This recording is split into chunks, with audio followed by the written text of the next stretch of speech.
sacred. And I think, the table the table right in front of me is sacred, and our prayer are sacred. So everything is sacred. So all it is with my work is going back to remembering who you are. And it's through the body, through the food, through meditation, through breath work, through conversation, that what is repeating in our mind, what is a constant, the same story. And I was one of them. I went through a really hard divorce. It wasn't easy. And I remember that I watched other women who got divorced and were constantly whining and complaining. And I was like, I'm not going to be that. But then I watched myself, how I became that. It's sort of like the process. We have to go through certain process in order for our vessel to break and sort of the light to come in and then to rebirth a whole new me. And I think if I can do it and I am still here and it didn't break me, it didn't kill me, I think every woman who come in front of me, I can help her with whatever she's going through, almost everything, obviously. Welcome to the Wisdom We Share podcast, where ancient truths and modern intelligence weave together to inspire, ground, and shape us for a wiser, awakened life. I'm Anjani and Robin. And I'm Robin Wald. And together we bring you fascinating conversations from the worlds of spirituality, science, and human behavior, so you can connect to your own inner wisdom, joy, and clarity, elevating the way you actually live your life. Today on the Wisdom We Share podcast, we are so happy to introduce you guys all to Ossi Mizrahi. Ossi is the founder and visionary behind Ossi Oils, a sacred wellness brand rooted in Ayurveda, ritual, and the art of returning home to oneself. Born on a farm in Israel, Ossi's relationship with the natural world began early, shaping a lifelong path of listening to the body, honoring intuition, and working with plant intelligence as medicine. She is a medical intuitive, Ayurvedic educator, and guides women through somatic wisdom, helping them reconnect to their inner authority, regulate the nervous system, and live from embodied self-trust. With over 30 years of lived and professional experience in Ayurveda, Kundalini Yoga, Kabbalah, breathwork, and somatic practices, Ossi weaves ancient wisdom traditions into grounded, transformative work for modern life. Her teaching supports women in returning to their inner home, where clarity, vitality, and personal power naturally arise. Ossi is devoted to the philosophy of slow beauty and slow aging, honoring the body's rhythms rather than overriding them. To her, oils are not simply skincare, they are vessels of love, presence, and remembrance. Welcome to the show, Ossi. Thank you so much, both of you, for having me here. Being on a Monday night after the snowstorm with two great women, what else do we need? Yeah. So, Anjani, would you like to jump in, or how do you want to start today? I'm super interested in your how you describe Ayurveda, because I'm also Ayurvedically trained, and I also got into Ayurveda because of a chronic illness. So for me, it was irritable bowel, and I was told by the doctors, you'll have it all your life, you'll never be cured, blah blah blah. And then someone in all of that kind of told me about Ayurvedic medicine, and that it was a psychic actually, and said I'd be studying. And I was like, I don't even know what this is. I was raised in Yorkshire. So just tell our listeners, what is Ayurveda? What does it mean? What does it stand for? And a little bit about how you got into it as well. Yeah, I mean, my path is pretty much similar to yours. I had also digestive issues, and I think they started probably when I was much younger. It was just constantly cramping and feeling constipation at age 15. And living in Israel, it wasn't at that time in the 80s so I would say healthy. I mean, the food is super healthy in Israel, but I think, my parents weren't yogis and they weren't practicing, any Eastern medicine. So I wasn't really exposed to it, but I remember I got invited to go to a kibbutz in Israel, and the kibbutz was vegan. And that was my aha moment. That was for me like, oh my God, people eat like that, like a cheesecake without cheese. Like, how is it possible? And I think for that moment, I had this yearning to go back to that, knowing that there's something there that kept pulling me in. And 3 years later, my whole family moved to the US. And I was exposed to Iyengar yoga and natural food. And initially, I was exposed to the raw movement, and then macrobiotic, two very extreme. So I think I always say it is the path was sort of given to us. We just have to surrender to what is there, and we have to learn basically to just watch what's coming. And I think for me, what was coming is constant digestive issues. And, nobody knew what it was till I had an episode after my second pregnancy. And I also was diagnosed, I tell the whole story in my book that's coming up. And I was also diagnosed with, colitis, proctitis, IBS, all those labels. And they say I'm going to have to be on medication, Asacol, which is like coating the digestive for the rest of my life. And it just didn't register.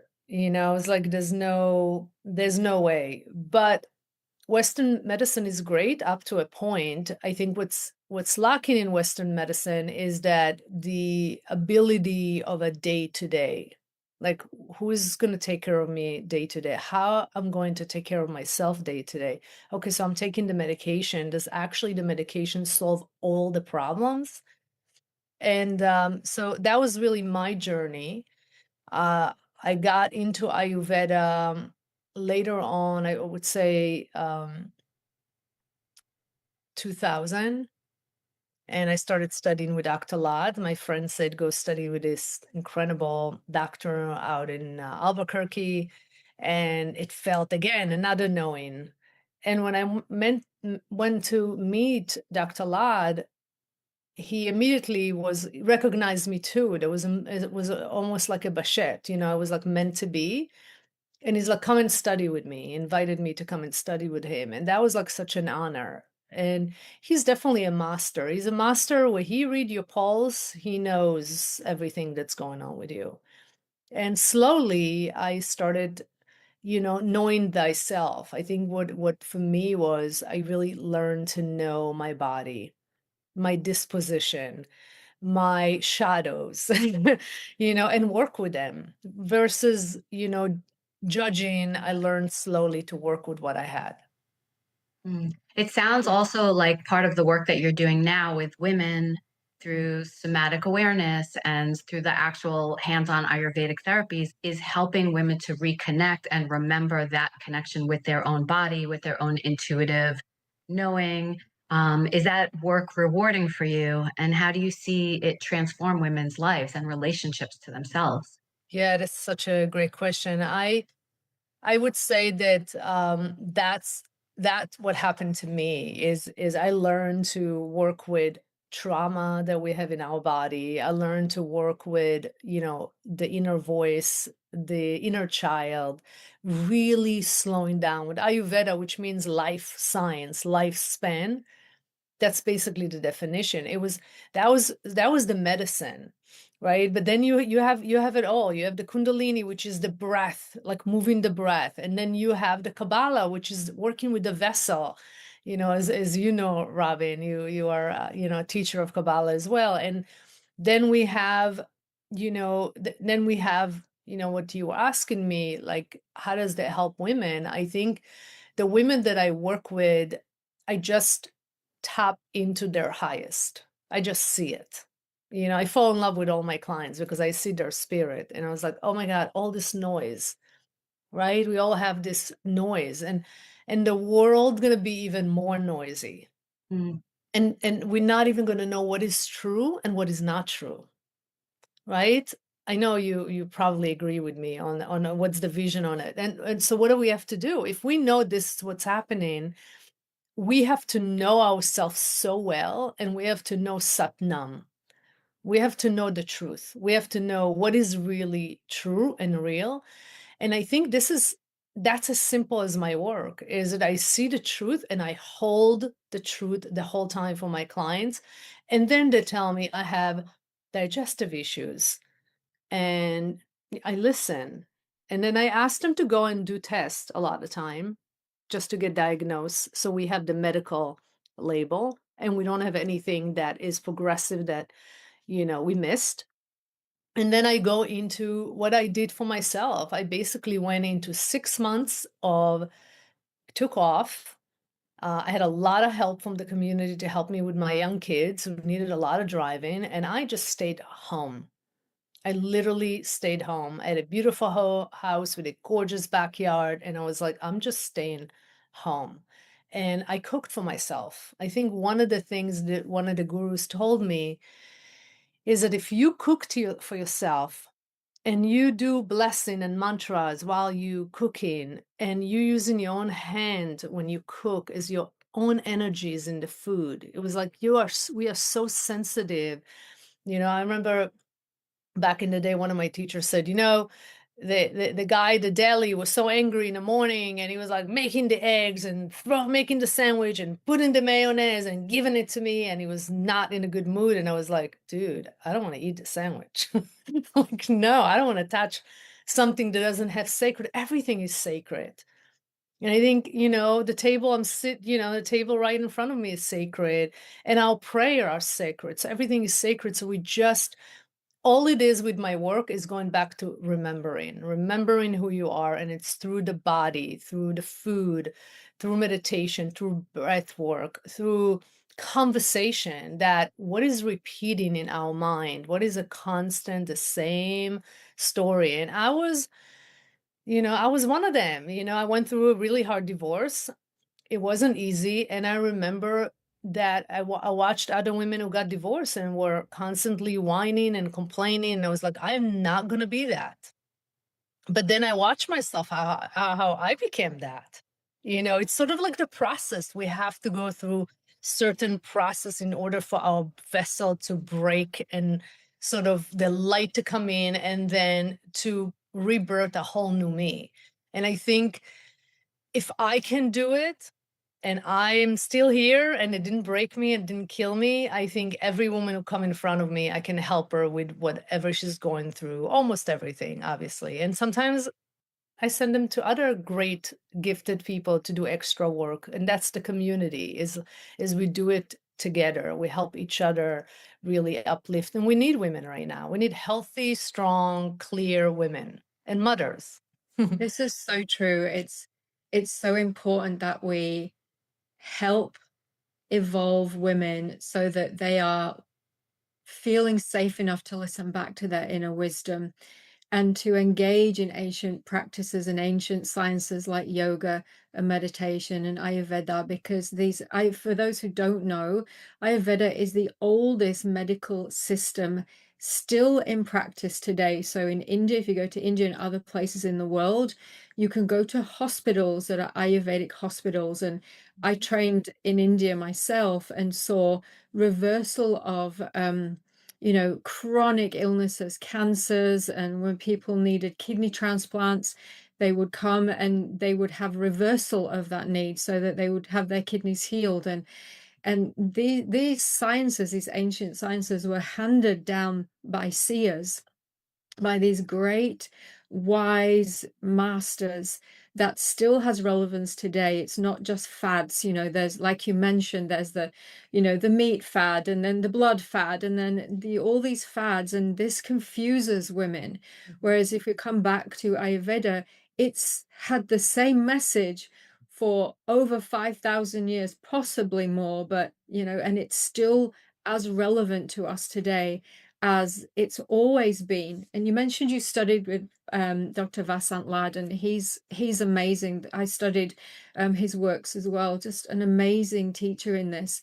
How do you, because what you've done is you've been able to bring ancient knowledge and wisdom and put it in a way, and I say packaging lightly because it's not like it's not more than packaging, but put it in a way that modern women can then take of it, digest it, understand more about their body types. Can you talk a little bit more about, and I want to hear it from your words, like what is a body type? What is a dosha? What does that mean? And how does that help us in our day-to-day life and health in making choices, what's right for us and what's not right for us? Yeah, I mean, to just do Ayurveda 101, I would say to you, just to go really direct and say, and to reaffirm what you said, is that, when I said Satnam and truth, is that I use systems and science that it's been for 5,000 and 3,000 years. So Kundalini Ayurveda, they're all sort of the pillars, and Kabbalah, they're all pillars for something that came way before us, right?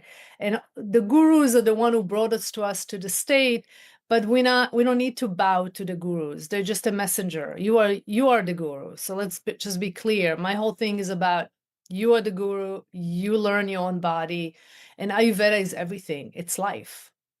And the way it sort of I would say the download that I got about Ayurveda is when I got Panchakarma, which means it's the 5 elements, and it's about extracting the toxic in your body, toxin. And it's certain lymphatic work with oils that are cooked for 3 days, and you have 2 women. As a woman, you have 2 women working on you and doing basti on the heart and on the belly and whatever disposition you have, and you eat mano diet, khichdi diet. And after those 10 days of doing this treatments, I had a really strong knowing, and it was a long time ago. And I said, I have to bring this medicine to the West in a way that women going to want to put this stuff on their body, because women not going to want to put sesame oil and then going to work for a meeting. So I created the oils that based on the 5,000 years old. I did not change the original formula, but I enhanced it to make it I would say sensual, and so they smell great and they absorb easily. So you can take a shower and go to work, and you have this whiff of smell when you are stressed during the day. Suddenly that smell remind you sandalwood, breathe again, rose, all those great essential oils. And the herbs, when they cook for 3 days, you get all this wonderful, you know, um, I would say medicine that penetrate through your skin, which is your biggest organ. Ayurveda is life science that I say. You have the 3 doshas to make it super simple. The vata is the air element, pitta is fire, and it's in the digestive, and you have the kapha, which is, it's a little bit more heavier, right? The vata is lighter. The pitta is more muscular. So it's a body type. It's your hair, it's your eyes, it's the structure of your body. That's how you sort of define. You go on my website, you have 30 seconds, you can do a test for free, and you know your body type. And then you start working with it. So I'm, for instance, Pitta constitution, which is very fire. I digest my thought in my belly. Everything is digested. So when I had issues, it was digestive. It's very aligned with Pitta constitution. Now, when you reach 50 or 47, I started like menopause. Menopause is very vata. Your whole air elements start to come up. So you get dry joint, harder to sleep, your hair get thinner, you have all this stuff, hot flashes, all of that stuff is actually the rising of the vata constitution. So you work with it. Kapha constitution is a little bit heavier, is the mountain, the water element, right? Is the lungs. So So you learn, the element is simple to understand. We have the water, right? We have the fire, we have the ether, and we just working with the elements. We all made out of those elements. So I happen to have all of them. We all have all of them. So my vata and my pitta are sort of playing games right now. My kapha is my lowest. And I notice it. So I'm making sure I'm eating more cooked food. And I don't eat raw food. I don't want more vata. I don't want more air. I don't actually like being vata. I'm much rather being. Welcome to my world, OC. I have been on Vata overdrive since birth, but interestingly, when you speak about postmenopausal and that like bringing up more Vata, I Yeah, actually think since menopause, I've become more Pitta. that's great. And is it though? Because Yes. I also feel like more inflammation, Mm. like more like more acidic, more inflammation. And so it's hard to find balance. So like what are your daily practices or what's the wisdom that you recommend to people to start? Like what daily practices could help you find balance or rebalance if you're feeling out of balance? Yeah, I do wellness days in hotels and spas and yoga studio just to teach that, to basically teach about the oil. So I literally used, I'm looking for, so I use the oils. This one is Flow, it's a belly oil. So I use the oil, I warm it. We're gonna have a kit. So you're basically gonna get the kit with a heating pad, with a flannel, to put on your belly. Um, um, with patli, which is this is a patli. Hmm. You just warm it up and you just hit the joint. So, we're gonna have a kid to basically gonna explain you everything, and I'm gonna do videos for all my subscribers. So they basically gonna go with me on an Ayurveda journey 101. So I use a lot of oils. I warm them and I oil my body. And I eat fat. My diet is like, I am the opposite of the American diet. I don't believe in zero fat. I eat avocado, I eat a ton of olive oils, olives, ghee. That's just my diet, and I think that eating fat and then putting oils on your skin and that have herbs that have been cooked for 3 days, like ashwagandha and bakochi, and all those great herbs that been basically brewed and cooked for 3 days, and then we have it with sesame oil or coconut oil, depending on the constitution. And I have a little warmer in my house, super simple, and I can show you. So I have like a little warmer.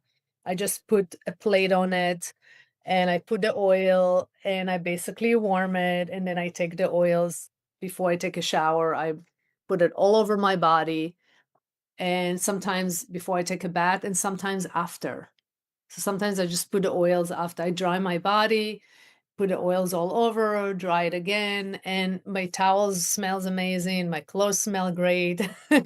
And What's great about Ayurveda is that it's not one size fits all, right? It's when, as obviously when you're working with individuals, it's looking not just at their dosha or the constitution that they're born with, but also what's out of balance. So as you said quite rightly, we all have the five elements, and we all have our main constitution. So one or two of the main elements are more present in us naturally.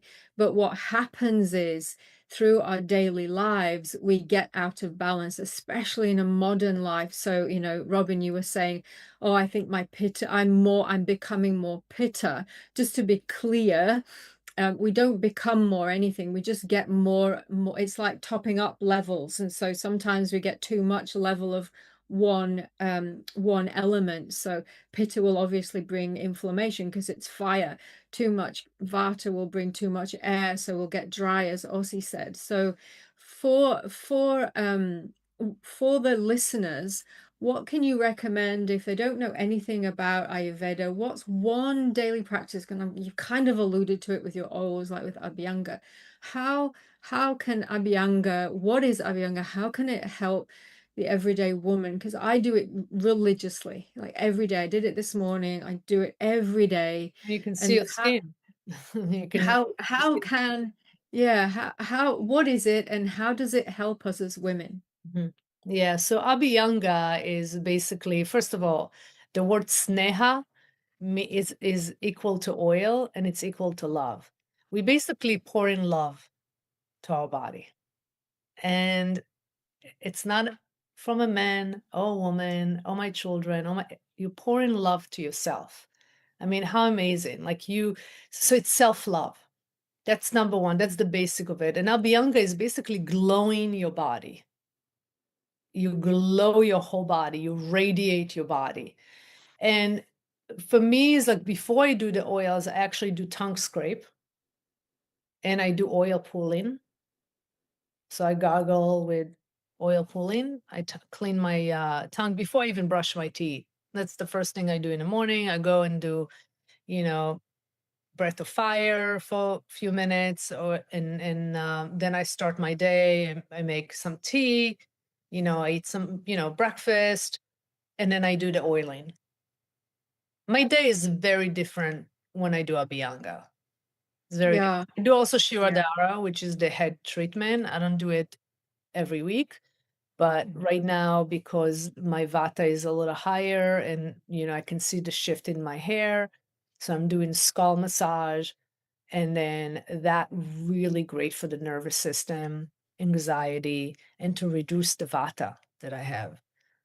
Yeah, so you're talking about a Position. beautiful day, yeah, a daily practice. And what I learned as well from Ayurveda, which has sustained my health ongoing through this different stages and ages of my life, is that daily practice, because waking up time the same, tongue scrape, because if you don't scrape your tongue in the morning, all the toxins from the digestive system deposit on the tongue. If you don't scrape the tongue in the morning, then you just swallow those back down. Yeah. And then our Western culture is very Vata aggravating, deranging is the word, isn't it, that we speak about in Ayurveda. It's like my Vata's deranged, and technology deranges us, travel deranges us, all this talking and It's tech all Vata. deranges us. It's all excess Vata, yeah. So I think that the message you're bringing is such an important one for women, particularly. I love how you describe it.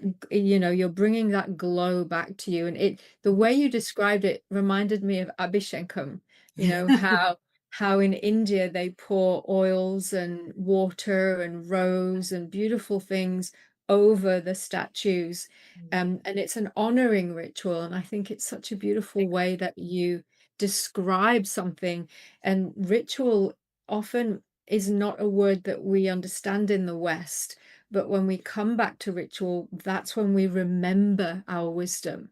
So how do you, what would you say for our listeners to help them kind of get over any ideas that they have, pre-programmed ideas about ritual and what it is, and come home to themselves? Because you talk a lot about coming home.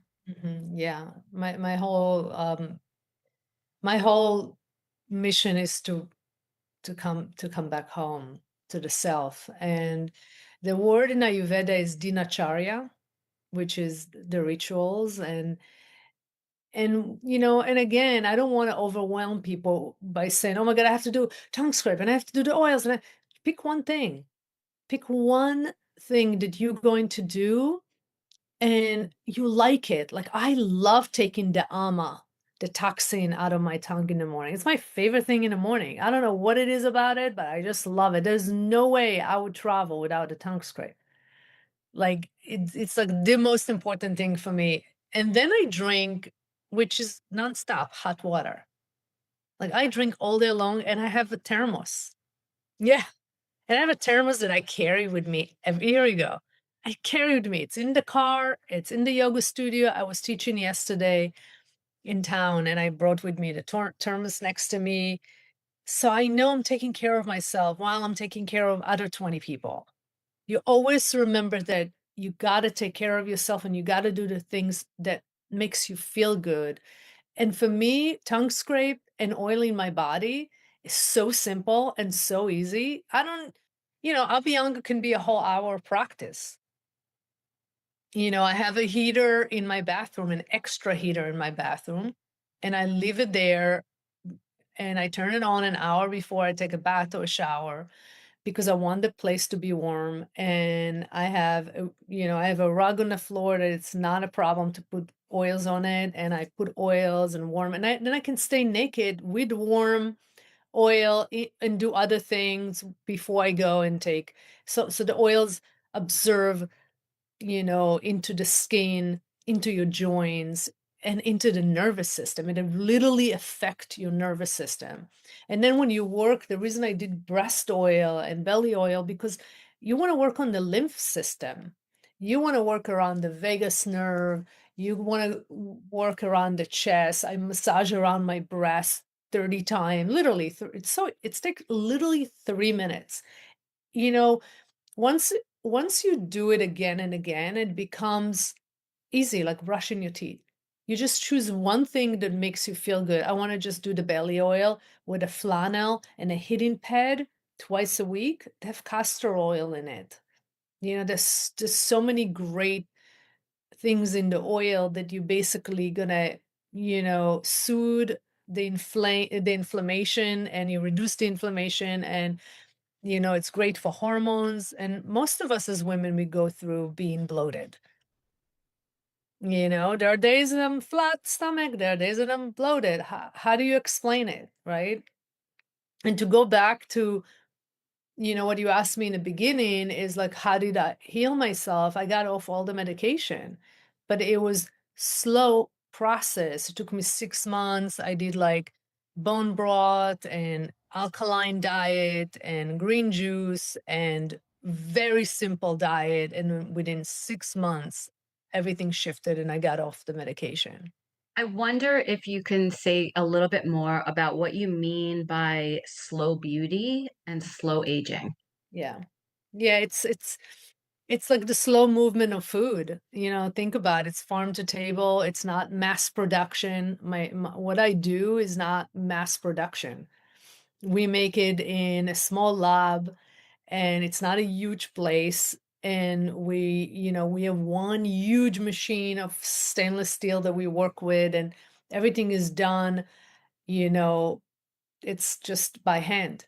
So the same way we're doing it, the oils by hand, is the same way, you treat the oils and you put them on your body. And I think for me, slow beauty, slow aging is, if we start doing those oil practices, you will see that your radiance, your glow, your oja comes back, your life force come back. And it's really slow the aging process. We're going to age. We're all going to age. How we're going to age is what's important. They're all going to age, but how we're going to age, we're all going to have some sort of disease. I don't care how healthy you are. We're in a toxic environment. We're all going to get something. We also know that our parents had stuff, so we can learn from that and we can work with it. I was talking to an incredible practitioner yesterday, and he's like, look, my parents have Alzheimer's. I'm super healthy. And I'm like, right now, I'm taking care of it. I said, so what do you do? He's like, I cut all the sugar. I have zero sugar in my diet. There's no alcohol. There's no carbohydrates that are, white sugars. He doesn't have any milk, which is basically turned to sugar. And he said, my diet is basically, protein and fats and greens and, only certain fruits, not even fruits that have high, sugar in them. And, if you think about it, that's actually the medicine for, diabetes and Alzheimer's, and everything all the disease comes from accumulation of the toxics. And our liver can handle all this toxic. So you go and you do panchakarma and abhyanga at home. Because if you're going to go to India, my opinion, from my experience of people who've gone there, it takes you 2 days to get there, 2 days to come back. And then you are lowering your whole body and your system, you're lowering your nervous system. And then you're going on a plane again. It's hard. Why don't you learn to do those practices at home? It's a lot cheaper. I also love that it's very empowering, right? Like we can take the autonomy and the authority That's of it. our own health, our own body, our own, like really be proactive. Yeah. Yes. Yeah. Bingo. So, And as that's how we, I empower women. Like yeah, learn yeah, it. Yeah. yeah. As we wrap up the conversation, I'm wondering if there's just one more piece of wisdom you might share to someone who's never tried Ayurveda before. Not like you gave us already so many amazing routes in, right? Like a place to start, choose one thing. But maybe beyond the Ayurvedic, like from your yogic, from your spiritual practice, from your life experience as a mother, as someone who's lived internationally, as someone who's raised animals and bees and created home that's beautiful, like, what's one piece of wisdom that you want to leave our listeners with today? Mm. Wow. I mean, happiness and joy and peace. Do anything in your life to have more peace because it's precious. So if things that bother you and aggravate you, like really choose what to put your attention on. I started as a Zen practice. Um, and I just finished a Shashin, which is like very, tough practice and really working on the mind and sitting for hours. And when I got out of it, I was like, oh my God, the simplicity is amazing. Like suddenly I live in this space for 6 months. I never heard the birds. Suddenly I heard the birds. That's how quiet I was. so, so I think peace and joy and laughter. So that's the best commodity because I really do believe that joy is, prevention of disease, Mm-hmm. happiness. And so I turned off my phone for 3 hours. I make sure my kids are okay, my boys, and no one needs me. And I turn off my phone for 3 hours. And I tell you, I just contemplated. I just moved from one room to another. I read a book. I made myself tea. I was just with myself, quiet, and with the books and with great knowledge that I have around me, and just with myself, and took a longer shower. And it was fabulous. Like Yeah. that's how simple. We need to go back to the basic. Yeah, that's great. That's great. We will include in the show notes for people to reach out to your website to find that free tool on the website where they can figure out their dosha. They can learn more about how to use oils for sure. And also the link to the book that's coming out soon. Good luck with that. Thank you. I hope you have a lot of success. I know it's going to really impact and be inspiring for people about returning home to the self. Yeah. Anjani, do you have anything else you want to wrap up with? Just to say thank you for sharing all of your wisdom. As I find with women who are embracing all these ancient cultures and coming back into alignment themselves, it's just such an honor to have met you, to have your wisdom shared with us. And I love that you have brought a very vast subject into something very easy and applicable for the modern woman. So thank you so much. And as always, this is the wisdom that we share. Thank you. Yes. Thank Thank you so you. much. Thank you for having me. Thank you so much for tuning in to the Wisdom We Share podcast. We hope today's episode sparked some new insight, imagination, and practical tools you can integrate into your daily life. Continue this journey with us by subscribing, sharing, and dropping us a review. Until next time, stay wise.